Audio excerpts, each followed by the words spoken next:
So let us go ahead and use Excel to find the sequence of partial sums of this series. That means that we are just going to be taking the partial sums and then add the series and then look at the limit of the series formed by adding all the terms of this sequence. So what I mean to say is that the first term of the first partial sum is this, or second partial sum is this. First partial sum you may treat as the first term, and let me just write it down and bring it back to you.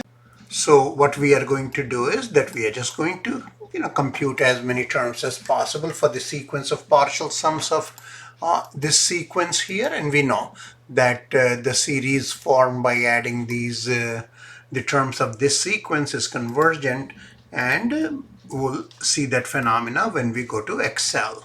So here first we are going to just enter the terms, and let's just go ahead and get it for many terms. All right. Okay, I think that's enough. Not enough really. We'll see how much do we want to go. That will determine enough.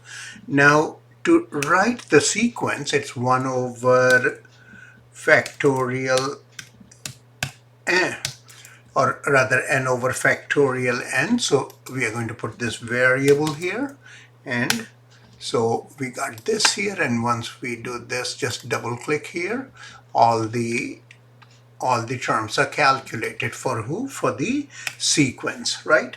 Now we are going to do this, that we are going to calculate the partial sums of this sequence starting from the first term to wherever we are. So since we will be starting right here from the first term, let's put a dollar sign to just be that cell fixed for the starting point. And here, since we are just typing this, that just becomes a variable, and then once we do that, you shall see that the sequence of partial sums also converges, and that means the series that we formed is a convergent series.